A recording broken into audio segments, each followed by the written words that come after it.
Hey, hello to all of you out there watching. Tonight marks a change excuse me, in the SkyTour LiveStream. We're actually going to introduce a new feature, and that is that we are going to be able to explore the stars in a whole new way. We're going to actually be able to go out to them and then move around them and do 3D views, all while looking at the real stuff, real nebula, take pictures of it, and then go out and see it in our simulation in full 3D view. It's going to be just spectacular. I've been playing with it for several weeks, and I think it's kind of just getting ready for prime time. So check it out and hang around. Meanwhile, this is a small sample. This is just the Orion Nebula. We're going to check out the Orion Nebula, then we're going to go out to it in the simulation so you can see what we're going to do. A lot of fun.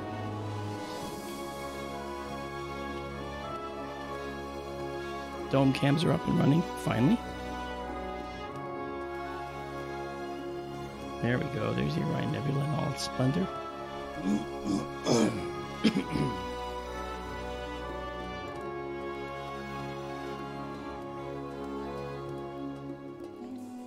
My voice is coming back slowly but surely. As long as I don't try to overuse it, you know, I'll be fine. So I hope you guys are all doing well tonight. I haven't even brought in the chat yet, which I'm going to do right now, just to make sure I have it. I think it's probably a good idea.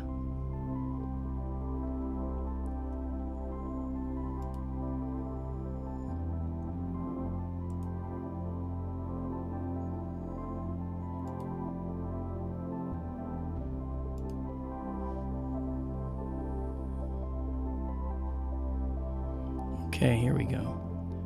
Now I have you all up here with me. I can sit here and watch your comments. Amanda will be along. She said she would join.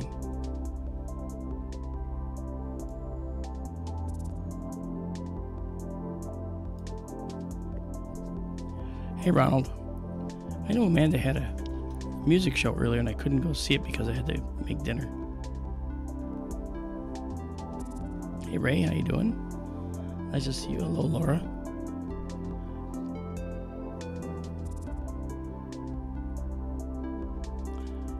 Thanks, Maddie. The music's some of the music is new. Maddie said they like the music. Well, me too. I prefer something like this. I don't like the big, heavy pounding stuff, you know, like Sherry K. I just think that it's just a nicer overall experience if the music is soft and gentle, along with a, well, I guess soft and kind of raspy voice to go with it. But yeah, this is the Orion Nebula that we're looking at right here. And it's really prominent right now. You know? So that'll be kind of interesting to see. I'm going to show you, like I said, I'm doing new things. We got a new feature to unveil tonight. It's a 3D universe. Okay, so we're going to see the universe in 3D. We'll start from the Earth, and, well, you'll see what I mean. When we do this, you're going to go, wow, it's really kind of cool. It's the first time that we're doing it, so if it's a little rough around the edges, understand that that's only because of the broadcasting nature and frame rates and stuff. So we'll see how it works. I think it'll be pretty good. Now hang on while I take off my sweatshirt and get comfortable.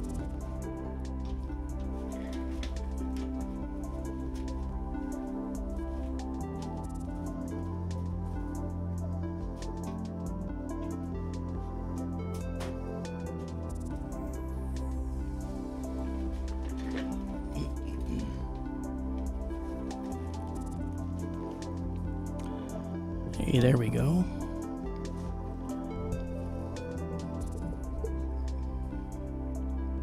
Hey there, Cryptic. Welcome to the stream. Thank you for coming out.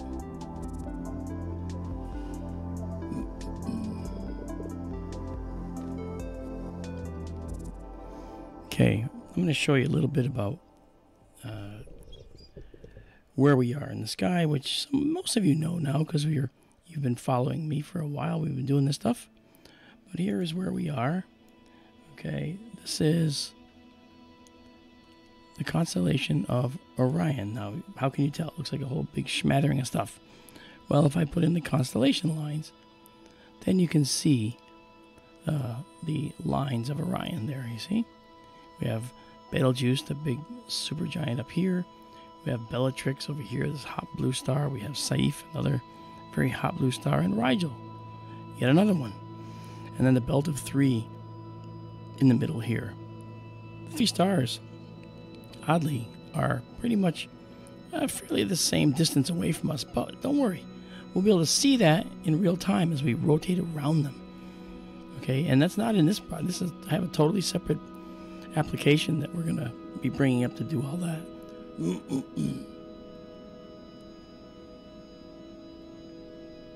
So that'll be fun.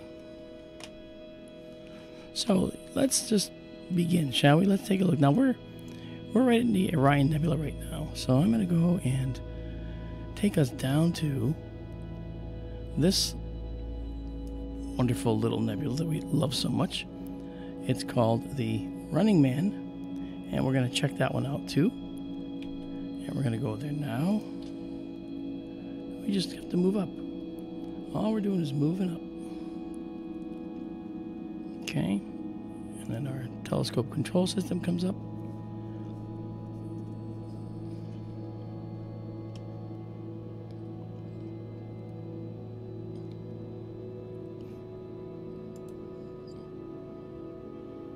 Let's take a quick peek over here. Kind of went too far. I'm going to go here. Actually, I can just do it back here. I'm going to move us south a little bit, shall we? And we shall. So we're going to do it this way.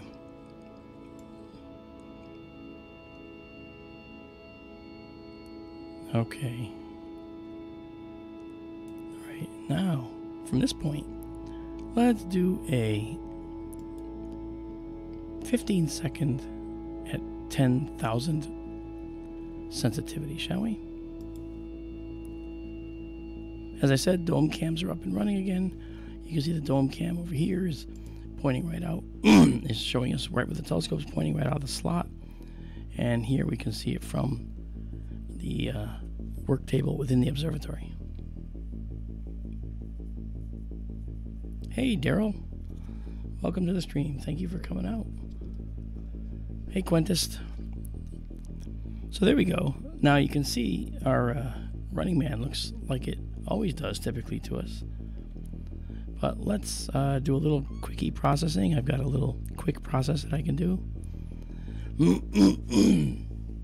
And you see what it does. It actually adds some color, and you can see a little bit more of that nebulous detail. Pretty clear. I like that a lot. You know, you can also even see a little bit of this reddish hue. It's both an emission and a reflection nebula. Reflection nebula are typically blue, like we see around the Pleiades. And then we have the emission nebulae, which are actually red because of that hydrogen transition I told you about, where the hydrogen atoms, which only have one electron, one proton, one electron, those electrons get ionized and bounce off the atom. And when they do, they have absorbed energy. And when they come back into the atom, they release energy to fit back into their orbits, so to speak. All right? And when they do that, they actually give off energy in the form of light. And the hydrogen electron always does the same type of light for this particular transition. And the change in energy is called a transition. And that transition is in the red end of the spectrum. And that's what we know as hydrogen alpha.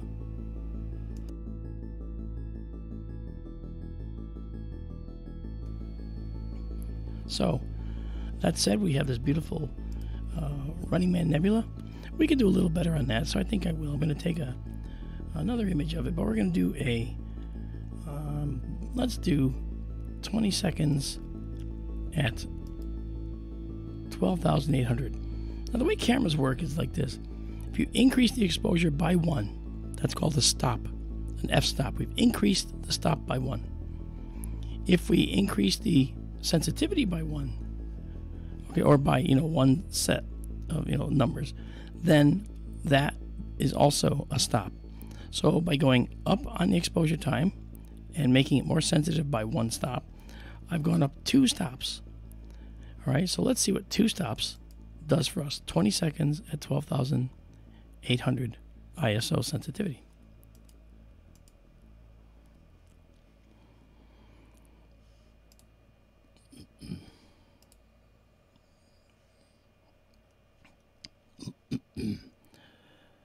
And in a moment, there we go. It doesn't look much different, except it does have a bit of a richer cloud base in there, a little richer nebula in here. And we can tell when we do a little bit of this. Okay, now when we process a little, you can see how this is a little bit darker, all right, when compared to the previous version. Okay. And so this version here is richer and a little bit more, well, a little more noisy too, but you see I have this dynamic algorithm to remove the noise. So that's pretty cool. So now let's go and do a little bit of some more processing on this for a moment. I'd like to play with this just a little bit, see if we can get a little bit more out of it.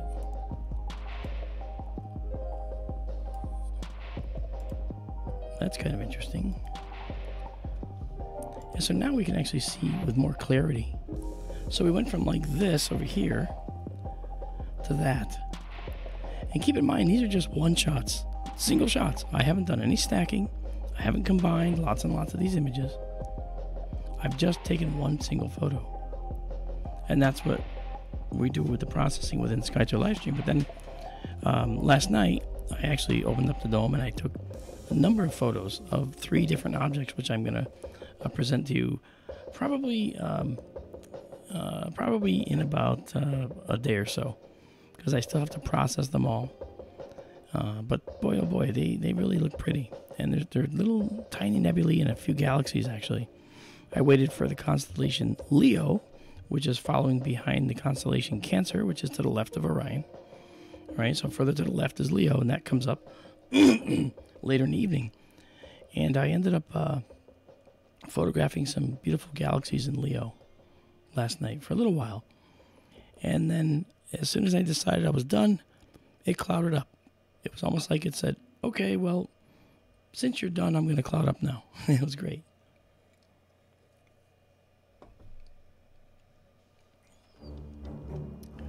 Okay, so let's take a look at the main screen again. Let's go actually to our planetarium view again. I'd like to bring us up to that. And we have Orion right now. If you look at the, if you look over here at the dome slit here, you'll notice that the dome is pointing out of the slot right here, and it's actually pointing right at Orion. Okay, so you can't really see the stars here in this view, unfortunately, which is not good. But over here in this guy, you can't see the view. Like I said, you can't see the stars, but they're here, and Orion is right out here. All right, so that is where we are at the moment. So let's go take a look now at a couple other objects that are ever present for us. One thing I'd like to do is to take you up to show you Betelgeuse. Betelgeuse is a big, beautiful red star. It's a supergiant, all right, but its distance from us is just about 500 light years, all right, and at just about 500 light years away, it's actually closer to us than most of Orion. So when we go racing out toward Orion, we're going to see Betelgeuse go racing past us, behind us, because we're going to get to Orion, and Betelgeuse will be left behind. It'll be way behind us. Really kind of cool. But I'll show you that in a minute. But first of all, let's just go to this location and check out Betelgeuse directly, shall we? And here we go. We're zooming in on Betelgeuse now. Hey, there's that beautiful red star. I know the star. I know it well.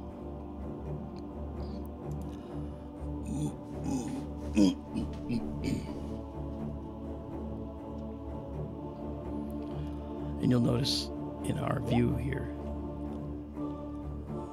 you'll notice in my view here, we're just on the edge of the dome, right about here, right? Just kind of on the edge.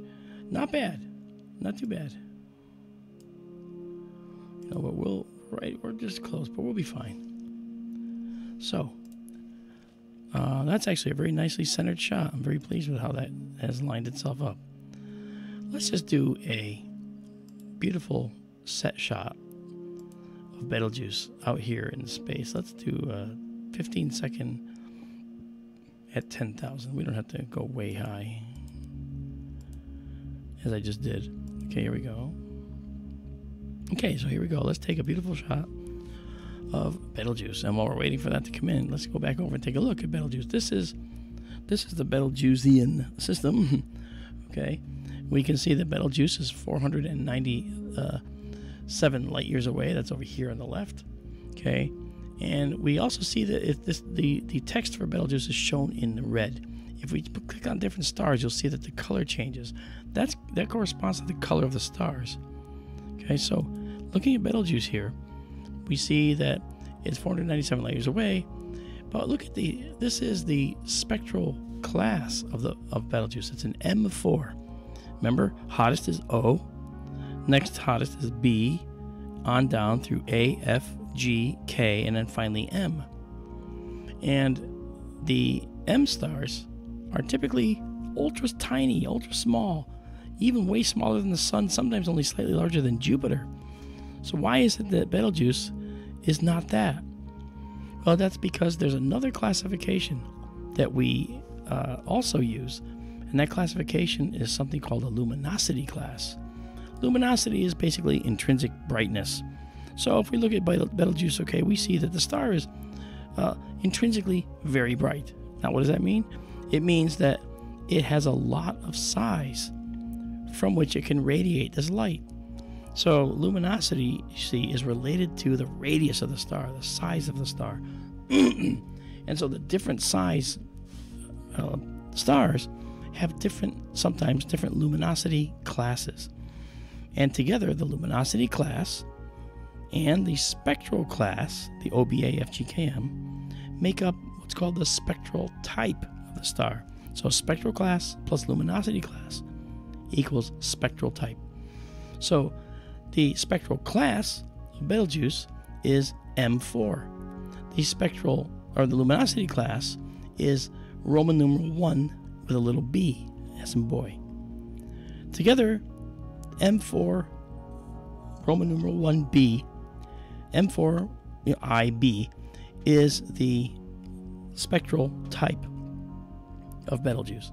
So we classify stars this way, and that tells us an awful lot about the stars. So, that said, let's go take a look at the picture we just took a few seconds ago. Ah, there's Betelgeuse in all its glory. Look at that, it's beautiful. You can clearly see this bright orange color. It's really quite spectacular amid all these other stars out there. You know. Now I'm going to take another shot just to show you something a little bit different and show you a little different way. Let's go back to our view here. All right. And now what I'm going to do is this.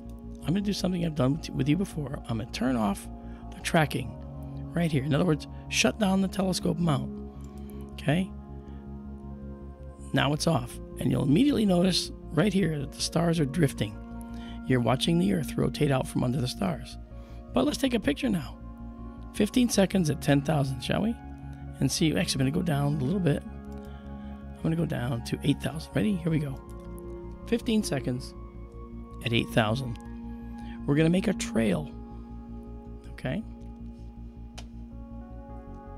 And if you just hang on for 1 second, I'm going to bring in my wonderful co-host.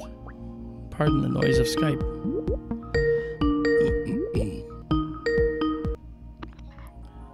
Hello. And there you are. How you doing? Hi, late. Yeah. I'm well. How are you? Good, good. You may have to turn down your volume again, but let's just run with it for now. I was showing folks the colors in Orion. This is the star Betelgeuse, but you'll have to see it when I share my screen. Yes, please. Yes, that way you can be on board with everything I'm doing here. And I was sending you messages on Skype and said, I was I'll be reading there them. in a second. Yeah. And yeah, then I saw that you were already streaming. So I was like, oh, I hope he sees me in chat or sees my messages. You know, I saw, and I figured that, you know, I wasn't going to wait because I've got this new process. I just could not wait to show everybody, and hopefully they'll appreciate it. But for now, I'm showing you all these folks. I'm showing them. This is Betelgeuse dragged out by turning off the mount on the telescope. I'm going to turn it back on. Okay, so now it'll be tracking again, and so now we're back to tracking. Now, this means the telescope is now following the stars in the sky, which is very important. You know, otherwise we wouldn't be able to see anything. You know, it would go out of our view very quickly, as you guys saw. Sorry, I was forced to use new Skype, so I'm just trying to move things around here. New Skype is a bit of a kludge. You know? Just wanted to pop out chat so I could see, since you're screen sharing. Now I'm in live time. Okay, everything's good. Awesome. Now you can see everything, right? I can see everything. Okay, good. Okay, good, good. See for miles and miles. Ooh, that sounds like it could be a song. So I'm going to head to the west a little bit, bring Betelgeuse into the center. Again, sorry for my voice, guys. It's getting better. I think you notice it's getting a little better. Oh, it's a little better, yeah. I hope you're noticing it's getting a little better. There we go. Yeah, so... Oh, John says not to touch my sound, so... All right, good, good, good. Then I assume that your sound is perfection for tonight. That's very good. Unless Skype resets, I did actually turn it down because I found it loud too. Okay. And the emojis are huge. Okay. New Skype. Yeah. Well, I'm using, for those that are looking at the camera here and the control group, you might be able to see that in the control group here, I've got some dark skins that are being used within the applications. And that's actually a good thing because it was actually bothering my night vision. So, because sometimes I have to run out to the dome and I go out there and be flash blinded by the bright screen and going outside in the dark.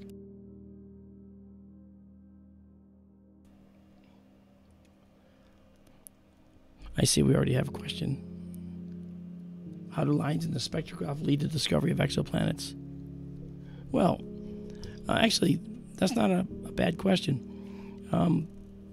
The way that when an exoplanet crosses in front of its star, what happens is you got the star that's seething with this radiative energy and it's spitting out all this very, very high energy radiation.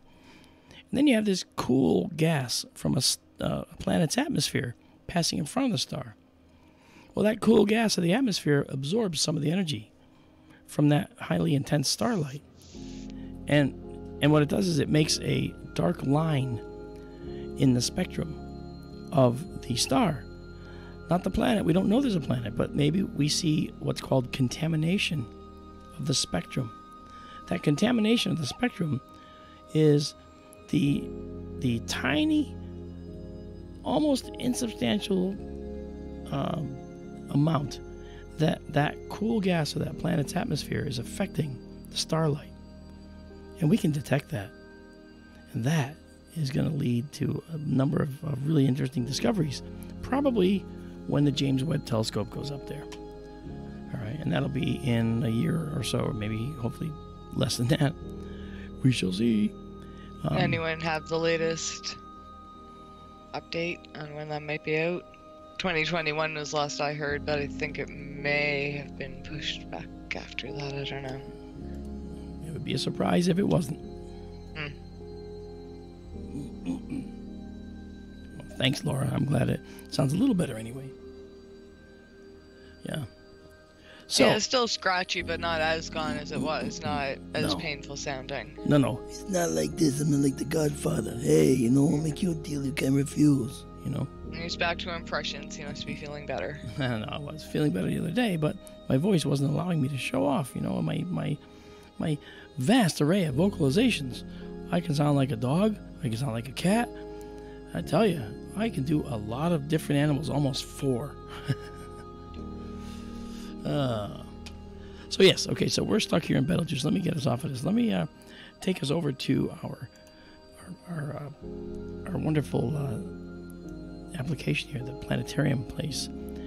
And like I said, we've got Orion sitting out there in front of us. And like I said, if you don't know what Orion looks like, this is what the mythological character of Orion looks like in the sky.